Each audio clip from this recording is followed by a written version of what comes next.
मैं हूँ जैस्मिन और आप सुन रहे हैं बॉलीवुड चार्टबस्टर्स। और जैसे कि मैंने आपको प्रॉमिस किया था और जैसे कि मैं अपना प्रॉमिस कभी नहीं तोड़ती, हमारे साथ जुड़ चुके हैं सुनील ग्रोवर जी। जी हाँ, सुनील ग्रोवर मतलब ये बेस्ट कॉमेडियन हैं। आपने इनको देखा है, एक बेहतरीन एक्टर हैं ये, और इन्होंने थिएटर किया हुआ है पंजाब यूनिवर्सिटी चंडीगढ़ से, मैं आपको ये भी बता दूं। और इसके बाद तो आपने इनको बहुत सारे रोल्स में, बहुत सारे किरदार में देखा है। आपने देखा है इन्हें हीरोपंथी में, गब्बर, बैक फिल्म में, बागी में, अभी रिसेंटली भारत में, और अनगिनत कितने सारे किरदार इन्होंने किए हैं। तो हेलो बोल दें सुनील जी को। हेलो सुनील जी। आवाज आ रही है आपको? हाँ जी सुनील जी, अब आ रही है आवाज। हाँ जी, गुड मॉर्निंग। यहाँ की इंडिया में हूँ मैं इस वक्त, और आपको बहुत बहुत good morning. Good morning Sunil ji, कैसे हैं आप? मैं बहुत अच्छा हूँ। बरसात हो रही है। बरसात हो रही है? तो पड़ रहे थे तो बंद है।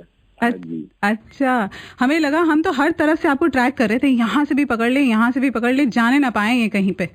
नहीं, मैं तो खुद आना चाहता था, और थैंक यू। आपने जो उठाई सुबह सुबह। तो मैं हर बार बोलती होती हूँ क्रेडिट ले लूँ, मैं मतलब खुद का क्रेडिट ले रही होती हूँ कि अच्छा जैस्मिन ने उठा लिया सुनील जी को। आपने उठाया है, आप ही अलार्म क्लॉक का काम किया आपने बहुत अच्छे से। बहुत दिनों से मैं इतनी सुबह मैंने देखी नहीं थी, और थैंक यू फॉर इतनी सुबह दिखाने के लिए। बढ़िया सुनील जी, हम आपको ऐसी बहुत सारी सुबह दिखाएंगे। हेल्दी रूटीन में डालने के लिए आपको बहुत बहुत thank you so much show पे आने के लिए, सुबह उठने के लिए। और बारिश काश की हम भी मजा ले सकते। यहाँ पर भी बहुत बारिश होती रहती है। यहाँ ना सरी में इतनी बारिश होती है कि आप पूछे मत। अच्छा जी जी, इसको रेनकूवर कहते हैं। और मैंने देखा है अच्छा, रेनकूवर। मैं आया हूँ यहाँ पे, मुझे बड़ा अच्छा लगता है जब भी मैं सरी आता हूँ, मुझे बहुत मजा आता है। मुझे लगता ही नहीं है कि मैं कहीं बाहर हूँ, अपने लोग लगते हैं सब लोग। और इतना ज्यादा प्यार तो मेरे घर पे नहीं करते लोग, जितना मुझे सरी में करते जब मैं निकलता हूँ तो। सुनील जी, फोन रख के ना आपने घर ही जाना है, वापस अंदर घर की तरफ रुख करना है आपने। सरी में कहीं भी जाता हूँ तो इतने प्यार से आजो पाजी बैठो जी, आलो की लो, इतना प्यार से मुझसे घर में भी कोई बात नहीं। मुझे नहीं लगता आज दरवाजा यहीं बंद होने वाला, बैल्कनी में है, तो बैल्कनी में रह जाना आज आपने। नहीं, सारे सो रहे हैं ना अभी, तो इनको पता नहीं है। अच्छा, फायदा उठाया जा रहा है। सुनील जी, बात यही है कि सरी में बहुत प्यार करता है। बिल्कुल जी, सरी आपको बहुत प्यार करता है, और इसीलिए हमारे पास इतने सारे सवाल आए हैं ना, तो मैं विदाउट कोई और ना वेट किए बिना सवालों पे फटाफट से उतरती हूँ, पूछती हूँ, क्योंकि सब लाइन लगा के बैठे हुए। हमारा सवाल कब पूछेंगे आप? तो जी शुरू करते हैं सवाल। ये पहला सवाल जो है वो आया है सिमरनजीत बरियार की तरफ से। वो इन्होंने आपको MTV पे कहीं देखा है, ये सही बात है? ये मुझे भी याद नहीं आ रहा है। कहाँ पे? MTV चैनल पे बोलते हैं, हमने इनको देखा है। मैं कुछ वॉइस ओवर रिलेटेड शो किया करता था, उसके ऊपर अपेयर मैं शायद रेगुलर शो में नहीं हुआ हूँ, छोटा मोटा किसी प्रोग्राम में इधर उधर आया हुआ। हाँ, मैं एक फिल्मी चैनल आता था, कई लोग उसको मिस्टेक करते हैं MTV से। एक फिल्मी चैनल पे मैं शो करता था, कौन बनेगा चंपू, और क्या पांचवी पास से तेज हैं। जी जी जी। उसकी उसका स्पूफ शो था कि आप पांचवी फेल चंपू है। अच्छा, तो उसमें इन्होंने देखा होगा मुझे, वरना MTV पे कोई रेगुलर प्रोग्राम नहीं था। कई लोग मुझे बोलते हैं कि यार MTV पे आते हैं, तो मैं समझ जाता हूँ कि ये उससे रिलेटेड बात कर रहे हैं। अच्छा, लेकिन उन्होंने आगे जो पूछा है वो बोलते हैं तब भी बड़े यंग लगते थे, आज भी बड़े यंग लगते हैं, ये बात क्या है? मैं तब भी इतना यंग नहीं था, मैं आज भी मैं तब भी बच्चा था, मैं आज भी बच्चा हूँ। अच्छा। ये तो आपकी यंग होने का राज पूछ रहे थे, एडा यंग कितना लगता है मुंडा? सवाल मैंने अपने करके पूछा या नहीं? बिल्कुल नहीं, अपने करके कुछ नहीं पूछा। यहाँ पे सवाल आया, आपको बता भी देंगे। मैनू ऐसा लगता है कि यंग रहने का कोई तरीका है दिलों। अच्छा, मैंने बड़े दिनों तो लगा कि ये सवाल आएगा जरूर, कभी आया नहीं। अच्छा। आपको लग रहा था शीशा देख के मैं बड़ा यंग लग रहा हूँ? ये सवाल मिला था जिन्होंने पता नहीं पांचवी फेल चंपू की गल्ला करते, इतना पुराना शो है तो उन्होंने लगा ये बंदा ये सवाल मैंने आया नहीं कि आज आया। जहाँ सिमरन खुश रहना चाहिए, और हंसते खेलते रहना चाहिए, और आई थिंक सब चीजों को अपना ही मजाक उड़ाते रहना चाहिए, और बस ज्यादा सीरियस ना लो लाइफ को। तो आप मेरे को समझ नहीं आ रहा पंजाबी में बात करें। नहीं, आप हिंदी में बात कीजिए, कोई बात नहीं, आप हिंदी में बात कीजिए। सवाल है, आप हिंदी में बात कीजिए आराम से, कोई चक्कर नहीं। जब आपका मन करेगा गियर शिफ्ट करने का कर लीजिएगा।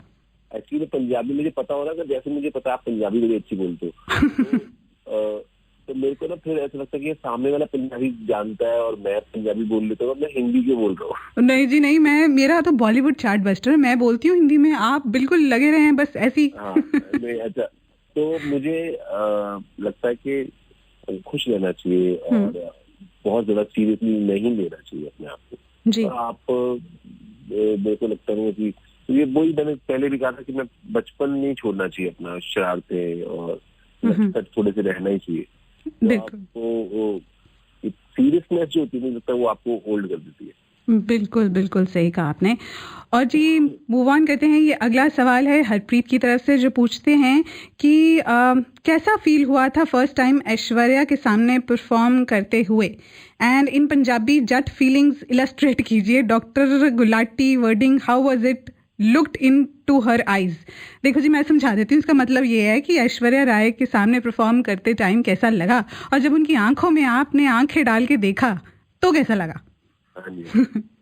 ये घर वाले सब सो रहे हैं इसलिए मैं पूछ रही हूँ।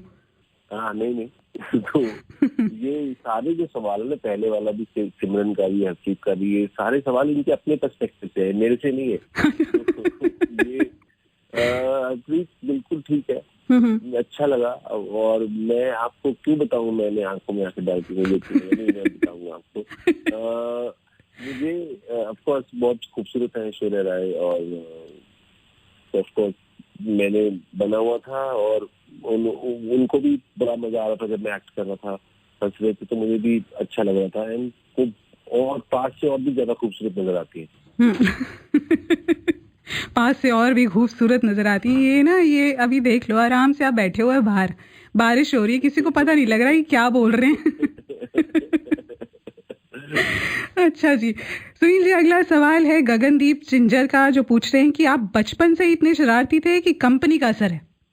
कंपनी, मेरी कंपनी, कई क्लास के बच्चे होते हैं ना जिनको मम्मी कहती है कि बेटा इनके साथ मत खेला करो, खराब हो जाओगे।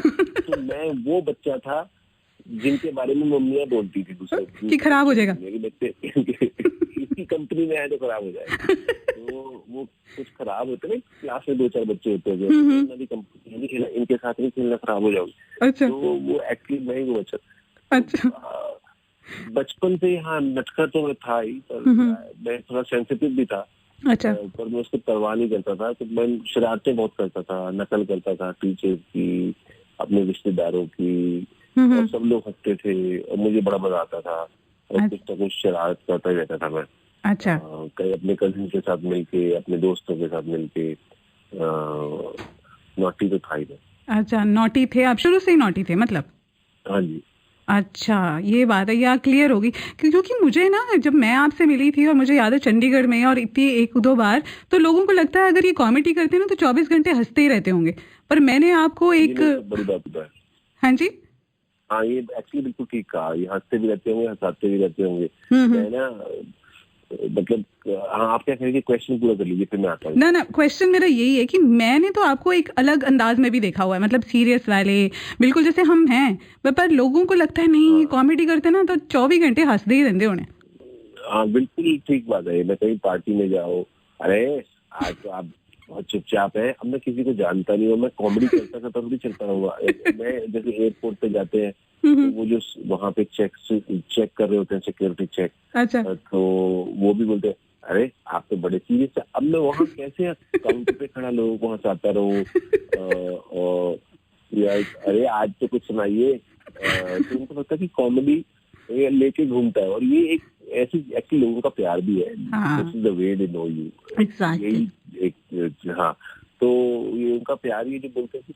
पर वो रियलिटी भूल जाते हैं कि ये भी हमारे जैसे आदमी है, इसका काम है हंसाने का। और ये जब और धीरे धीरे क्या होगा, जब से प्रोफेशन बन गया तो ऐसा लगता है हंसा रहे हैं तो पैसे तो मिल नहीं रहे इसके, क्यों मतलब इन्होंने तो पैसे ही नहीं दिए मेरे को एक जोक मारने के। पैसे तो दो, तो लेकिन फिर भी बड़ा मजा आता है, एक बड़ा सुकून मिलता है लोगों को हंसा के। तो जहाँ जहाँ मेरा मन होता है, मूड होता है, तो मैं वहाँ कर ही देता हूँ कुछ ना कुछ। क्योंकि मुझे लगता है यार यही मजा है कि किसी के चेहरे पर स्माइल आती है, खुशी आती है। बिल्कुल। अच्छा कई लोग ऐसे भी होते हैं जो मिलते हैं जो आइडिया देते हैं आपको, कहते हैं कि यार मैं आपको आइडिया देता हूँ और आगे आप बना लेना, है ना। मैं एक बार ना, अब मैं आपको एक बार ना एक पौधे में आदमी की पैंट फंस जाती है, आइडिया मैंने दे दिया, अब आप बनाओ। अच्छा देखो, मैंने एक दौर सा आपको आइडिया दे दिया मैंने, अब बनाओ आप। फिर कहते हैं कि कई बार एक आदमी को ना छींक आती है बड़ी जोर से, अब आइडिया मैंने दे दिया, आप उसके आगे बनाओ। अब मेरे को क्रेडिट मत देना। कैसे आपको, आप सोच भी कैसे सकते हैं। ये कमाल है, मतलब पौधे में पैंट फंस जाती है, आइडिया दे दिया, अब आगे बनाओ इसका। हाँ इसका बनाओ, इसका पूरा सीरीज बना दो इसके ऊपर। अच्छा सीन बनाओ। एक्चुअली दूसरी नजर से देखा जाए तो हर आदमी में हमारे हम लोग सब लोग क्रिएटिव तो होते ही हैं। जी जी। और हाँ, सब लोग हंसते भी हैं, तो अंदर को कुछ कहना चाहते हैं, आप उसको पकड़ना भी जरूरी है। शायद उसके अंदर कुछ अच्छी चीज भी हो जो आपको शायद समझ नहीं आ रही है, उनकी जुबान अलग हो जो आपको समझ में नहीं आ रही है। तो कई बार अच्छा आइडिया होता है तो आप of course you get inspired, but कोई बहुत छोटा सा आइडिया, बहुत थोड़ी सी चीज है। कबार एक आदमी सड़क पे जा रहा है, इसके आगे आप बना लो। अब मैं रोज सड़क पे जाता हूँ, मैं भी देखता हूँ, उसके आगे तो मुझे बताओ आप। ये क्रिएटिविटी है सुनील जी। हाँ, लेकिन यही ऐसे शुरुआत होती है। बिल्कुल बिल्कुल। लाइन मैंने बहुत सुनी है, ये आइडिया मैंने आपको दिया, इससे आप बनाओ। मुझे लगता है हम भी है ना। हाँ, हाँ। क्या मानते हो, हम भी है ना। हाँ, हम तो लाइन में नहीं है जी, बस क्या कह ले, हम तो बस इस लाइन में नहीं है। आप इस लाइन में हो, बस हम इस लाइन में नहीं है। कमाल के लोग मिलते हैं। बिल्कुल बिल्कुल, ये तो कमाल का किस्सा रहा। मैं भी आपको देती हूँ लाइन, पहले मैं इनकी लाइन पूरी कर लूँ, ये जो मुझसे पूछ रहे हैं। तो ये जी अगला सवाल पूछ रहे हैं वकार सिद्दीकी। ये कह रहे हैं कि कोई ऐसा सा शो बना सकते हैं जिसमें आप बहुत सारे रोल प्ले करें, मतलब डॉक्टर का भी, बेटे का भी, फादर का भी, हर तरह का। कुछ है आपके भी दिमाग में? जैसे वही लाइन दी तो आपके दिमाग में है कुछ कि ऐसा सा कोई शो बनाओ जिसमें पता नहीं 5, 6, 7 कैरेक्टर कर दूं? वकार साहब, thank you for the idea. देखो, मैं ऑफकोर्स मेरे दिमाग में ऐसे आइडिया है, पर सिर्फ मैटर ये नहीं करता आप उसके अंदर कितने रोल कर सकते हो या कर पाते हो।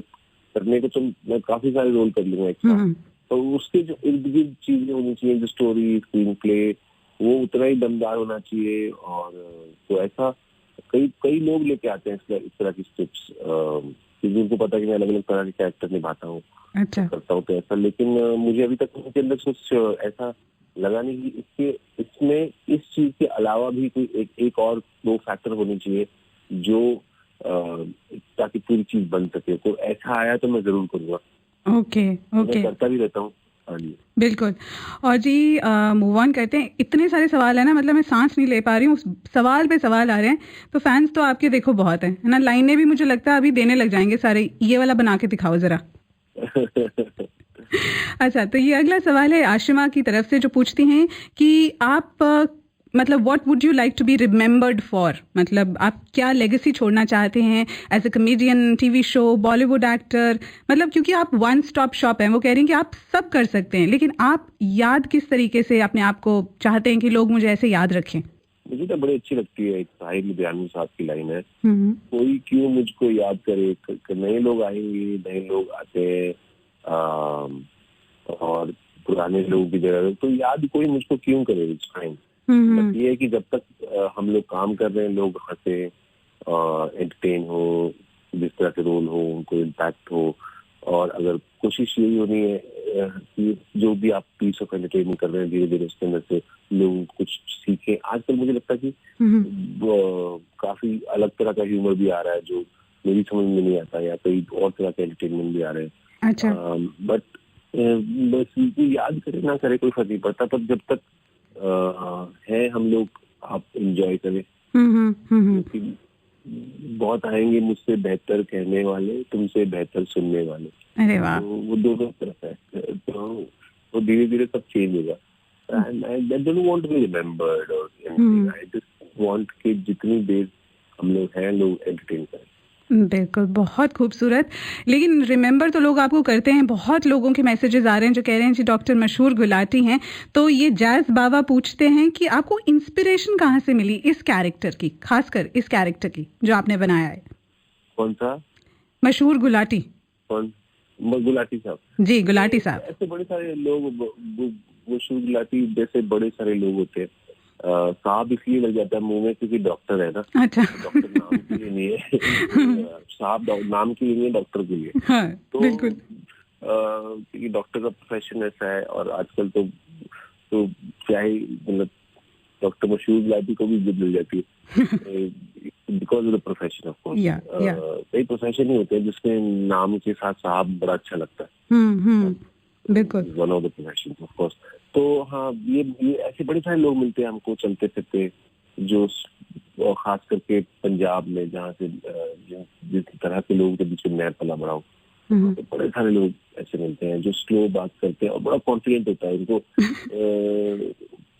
नुस्खे देने का, राय देने का बड़ा शौक होता है, चाहे पता ना हो। यहाँ भाई सवेरे उठते ही एक गर्म पानी के में नहाना नहीं है। मैं लाइफ में हमेशा ठंडे पानी से नहाया। सवेरे उठते ही एक मग डाल लिया ठंडे पानी का, आहा, एक बार सर्दी आ जाए कि आज तक कभी ठीक नहीं आई। अब ऐसे नुस्खे देते हैं। एक तो जीरे का पक्का मार लो जी, एक ना जीरा लेके ना मुंह में आप चबा लो, उसके बाद आपको कभी गैस हो ही जाए। मतलब ऐसी ऐसी बातें करेंगे इतने कॉन्फिडेंटली। चलो ये बात तो फिर भी ठीक है, एप्लीकेबल है। कई बातें एप्लीकेबल तो भी नहीं होती, तो प्रैक्टिकली यूज भी नहीं कर सकते उन बातों को। तो वो जो इस तरह के लोग बड़े सारे मिलते हैं, तो फिर उनसे इंस्पिरेशन है, तो उसको डॉक्टर के प्रोफेशन में डाल दिया। और कई लोग ऐसे भी होते हैं जितने सियाने होते नहीं जितने साउंड करना चाहते। बहुत थीम था। मेरे जैसे भी होता है, इतने सियाने समझदार होते नहीं, वो साउंड समझदार करते हैं, तो वो लोगों को बड़ा मजा आता है। बड़े कॉन्फिडेंटली, और जैसे जीजा होते हैं, फूफा होते हैं, ऐसे लोग होते हैं जो जिनकी आप सुन भी लेते हो क्योंकि उनका ओहदा वैसा है। डॉक्टर है तो आप सुन लेते हो, ओहदा वैसा है, तो वो बातें कैसे भी करें। बिल्कुल, बिल्कुल। तो जी सुनील जी, अगला सवाल, हमारे पास कुछ ही सवालों का टाइम रह गया है, तो ये ऑलमोस्ट पास में ख़त्म वाले सवाल है कि जगजीत बासी जी पूछते हैं कि आपका एक्सपीरियंस कैसे रहा जसपाल भट्टी के साथ काम करने का? And he says you are one of the best comedians he is ever seen. Thank you Jagjit ji. मुझे जसपाल का फर्स्ट ईयर में, तो वहाँ से मैंने उनके साथ काम करना शुरू किया। मैंने ऑडिशन दिया था उनको और उन्होंने मुझे सिलेक्ट किया था ऑडिशन में, और मेरे को धीरे धीरे मैंने उनके साथ छोटे छोटे रोल किए शुरुआत में, फिर धीरे धीरे थोड़े थोड़े बड़े रोल करने लग गया। और मैं उनके साथ लाइव शो भी बहुत अरसे तक करता था। तो मेरी प्रोडक्शन जो क्राफ्टेड ह्यूमर होता है, जैसे मैं स्कूल में, कॉलेज में जो करता था, वो ऐसा ह्यूमर था जिसके अंदर जो नेचुरली जो मुझे समझ में आता था। बट जो एक सेंटेंस की फॉर्मेशन, जो क्राफ्टेड ह्यूमर जिसे कहते हैं कि यार एक सेंटेंस में इस लाइन को कैसे आप बयान कर सकते हैं, वो जसपाल जी की महारत उसमें रही है। तो मुझे उससे इंट्रोडक्शन हुई मेरी कि यार इसको एक फॉर्मल तरीके से आप कैसे पेश करेंगे। और उनका जो एक नजरिया था चीजों को देखने का, वो हर चीज में ह्यूमर, उनके साथ बहुत ट्रैवल भी किया, हर चीज में ह्यूमर ढूंढ लेते, ह्यूमर उनकी प्रैक्टिस चलता रहता था, और बड़े उलझे हुए बड़े मुश्किल विषयों को बहुत आसानी से, वो बहुत सहजता से, सिंपल तरीके से अप्रोच करते थे। तो मुझे बहुत सीखने को मिला उनसे, और मैं लकी था कि मैंने उनके साथ काम किया। आई विश हमारे बीच आज होते हो, बट हमेशा हमारे साथ ही होते।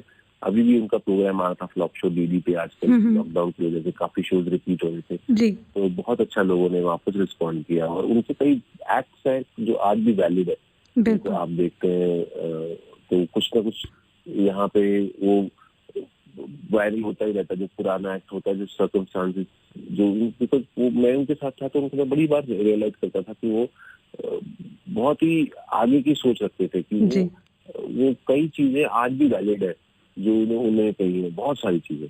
जी जी बिल्कुल, बहुत अच्छे कलाकार थे। और सुनील जी, अगला सवाल अशोक की तरफ से है, जो पूछते हैं कि एक्टिंग, स्पेशली कॉमेडी करते टाइम आप इतना स्ट्रेट फेस कैसे रख लेते हैं? वैसे तो ये मैंने पूछा हुआ है बहुत बार, ये कैसे होता है कि कॉमेडी, खुद कभी ऐसे नहीं हुआ कि डायलॉग बोला और हंसी आ गई खुद ही? वैसे आती है आपको, मैंने कई बार शोज पे देखा है। कई बार आ जाती है। ये शो का तरीका ऐसा होता है, बहुत कैजुअल और फॉर्मल मिक्स ही होता है वो। लेकिन हाँ, कई कोशिश होती है कि स्ट्रेट फेस रह जाए। कई बार हम स्क्रिप्ट पढ़ते हैं तो तभी हंस लेते हैं बहुत सारा, या स्क्रिप्ट में कभी डेवलप कर रहे होते हैं या कुछ, तो तभी हंस लेते हैं। उसके बाद कोशिश होती है कि ना हंसी आए, और उस कैरेक्टर, जो भी मोस्टली ऐसा होता है कि जो उस कैरेक्टर के पॉइंट ऑफ व्यू से आप सोच रहे हैं, बोल रहे हैं, कि आपको पता है कि मैं हंसा तो फिर लोग नहीं हंसेंगे। तो वो बहुत मुश्किल, वो तो एक थॉट वो प्रिवेल करता रहता है कि यार अगर मैं हंसा तो नहीं हंसेंगे, और ट्रू टू द कैरेक्टर आप रहेंगे अगर, तो चीजें और आसान हो जाती है जी। और हाँ जी, पर ऐसे कभी हुआ है कि मतलब बोलते बोलते एकदम से लाइव शो कर रहे हो कोई, तो बोलते बोलते खुद ही हंसी आ गई और रुक नहीं रही है? कई बार होता है फिल्म की शूटिंग में ज्यादा होता है क्योंकि वहाँ पता है कि लाइव नहीं है। अच्छा। बट लाइव शोज में जिस तरह होता है, स्टेज फॉर्मेट में शो जो होता है, जैसे कपिल का शो था, उसके अंदर मैं जब भी था आता था, तो एक दो बार ऐसा मैं और पीकू एक एक्ट कर रहे थे जिसके अंदर मैं धर्मपाजी बना हुआ था। अच्छा। मतलब उनकी मैं नकल उतार रहा था, नकीब रंगी और अब्बास मस्तान आए हुए थे, तो वो मैं काफी देर तक मैं हंसता रहा। अच्छा। तो ऐसा एक इंस्टेंस ऐसा हुआ था, एक आधी बार कहीं और भी हुआ था, पर मोस्टली मेरी कोशिश होती है कि स्ट्रेट फेस रखो। अच्छा। और तो ऐसे कोई ऑडियंस में होता है, कोई ऐसी हरकत कर देता है, मतलब आज उसकी शक्ल देख के हंसी आ जाती है? कई बार मैं यहाँ पर स्टूडियो में बैठी होती हूँ ना, कोई आते जाते कोई हाथ हिला देता है, हेलो बोल देता है, तो हंसी निकल जाती है। तो क्योंकि आप उस मूड में हो, आप उस चीज को उस तरह से देख रहे हो कि आपको हंसी आ रही है, तो ये बड़ा एक अच्छा टूल है, सब लोगों को इस्तेमाल करना चाहिए। ह्यूमर हमारे आसपास हर जगह ही होता है, तो हमको देख के हंसना चाहिए। बिल्कुल, बहुत सारी चीजें हैं। बिल्कुल। अच्छा सुनील जी, यहाँ ढेरों सवाल, 2 सवालों का टाइम है, पर मैं सबके नाम ले लेती हूँ। बहुत सारे लोग हैं, जैसे हैं संकेत भट्टी हैं, चंदीप हैं, और राजवीर हैं, चनीत औलख हैं, राजेश जी हैं, संजय मेहता हैं, ये सब पूछ रहे हैं एक सवाल जो मतलब दुनिया पूछ रही है। आपको पता है ना क्या सवाल है? पूछूं मैं कि पास कर दें? सवाल पूछ लूं? पूछो क्या सवाल? सवाल ये है कि आप कब, मतलब जिम्मी चहल भी ये पूछ रहे हैं कि जी कब वापस जाएंगे शो पे, कब आप दोनों, कपिल और आप, काम करेंगे? मतलब आधे दर्जन सवाल इस पे भी आए हुए हैं कि कब जाओगे आप वापस? देखते हैं, जैसा माहौल बनेगा, चीजें ठीक होंगी, और ईश्वर ने चाहा तो जरूर हम काम करेंगे एक साथ में। अभी तक इस तरह की कोई हमारी बातचीत शो के बारे में नहीं है, बट अगर कुछ ना कुछ बड़ा सिलसिला इस तरह का, तो मैं जरूर नजर आऊंगा आपको कहीं ना कहीं। और आप सबसे पहले ये सरी वालों को बता दीजिएगा जब भी ऐसे कुछ कर रहे हो। हाँ जी, मैं सभी को पहले बता दूंगा। ठीक है जी। एक लास्ट सवाल है अमनदीप कौर की तरफ से, जो अगर नहीं पूछा गया तो शायद मेरा मर्डर हो जाएगा। तो ये सवाल ये है कि आप, कौन सा रोल है जो आपके दिल के सबसे करीब है? सारे रोल करीब है, और जिन एक्चुअली कई रोल्स को जिनको लोग पसंद करते हैं वो आपके करीब हो जाते हैं क्योंकि वो पॉपुलर होते हैं। बट टेलीविजन के संदर्भ में मैं बोल रहा हूँ, पर मैंने एक्चुअली हर तरह के रोल में एंजॉय किए हैं, तो मेरे दिल के बहुत करीब बड़ी, जैसे कई कॉमिक कैरेक्टर्स हैं, जैसे मुट्ठी मैंने किया, या डॉक्टर मशहूर गुलाटी किया, ये मुझे बड़े अच्छे लगते हैं। रिंकू भाभी मैं करना बड़ा पसंद करता हूँ। और एक पटाखा फिल्म में मैंने कैरेक्टर किया था, नटखट सा, विशाल भारद्वाज जी की फिल्म थी पटाखा, तो उसके अंदर एक कैरेक्टर था जो मुझे डिक्टर, वो मुझे बड़ा अच्छा लगता था। और गब्बर में मैंने बहुत एंजॉय किया क्योंकि उसके अंदर कॉमेडी बिल्कुल भी नहीं थी, और कॉन्ट्रास्ट था कैरेक्टर जो मैंने, और भारत में मैंने बहुत एंजॉय किया है करते हुए। तो ये सारे अच्छे लगते हैं मुझे, जिन कैरेक्टर पर। रिंकू भाभी बड़ा एंजॉय करता हूँ। तो आप प्लीज एक डायलॉग वो वाला बोल दीजिए। यहाँ बहुत लोगों ने ये भी कहा कि ये पूरा इंट्रोडक्शन नहीं करते आप, ऑडियंस गुत्थी, वो वैसे वाला। हेलो एवरीवन, गुत्थी, जैस्मीन, कनेक्ट, सुनील, सरी, और मैं सब किन्नी हरी। ये ना बहुत खूबसूरत था, बहुत ही अच्छा सुनील जी, कमाल कर दिया। सिक्सर था, बिल्कुल sixer. Thank you so much हमारे साथ शो पे जुड़ने के लिए, और बारिश आपने बैठ के बाहर एंजॉय की और सुबह उठ गए हमारे कहने पे। आपका थैंक यू सुबह उठाने के लिए, इतनी मॉर्निंग अच्छी दिखाने के लिए। अब मेरे को समझ नहीं आ रहा है, मैं उठ के अब एक कप चाय कॉफी करती हूँ या फिर मैं वापस सो जाऊँ? आप क्या सजेस्ट करते? मैं होती तो वैसे वापस ही सो जाती कि काम वाम हो गया, अब सो जाओ। बहुत अच्छी लगती है मॉर्निंग। लगता है मैं रात को जल्दी सोऊंगा, लेकिन सुबह उठना एक्चुअली बहुत हेल्दी है। जी जी। तो ये तो आज मैं एक हेल्दी मॉर्निंग और जल्दी सोऊंगा अगर जल्दी उठाऊंगा तो। ठीक है जी। ये हेल्दी मॉर्निंग एंजॉय करता हूँ। Thank you so much. Thank you Jasmine. Thank you Sunil ji, बहुत बहुत शुक्रिया। सरी वालों की तरफ से, कनेक्ट 91.5 FM की तरफ से आपका बहुत बहुत थैंक यू शो पे आने के लिए। थैंक यू कनेक्ट 91.5 का थैंक यू, आपका थैंक यू जैस्मिन, और सब लोगों का जिन्होंने सवाल पूछे और जिन्होंने आज शो सुना। और सबसे बड़ा थैंक यू आपका कि आपने मुझे सुबह सुबह उठाया, इतनी अच्छी सुबह दिखाई और इतनी अच्छी बातें की। अच्छी सुबह बातें करने का ज्यादा मजा आता है। हाँ देखा, हम अब एक काम करेंगे, बस आपने बोल दिया ना, अब देखिए आप 15-20 दिनों में सुबह उठा ही देंगे हम आपको। खा लेते हैं, चाय पियोगे अगर दोपहर पे? पानी का छोटा सा ले लो छोटा सा ले लो अगर आप thank you Sunil ji. Okay bye bye bye.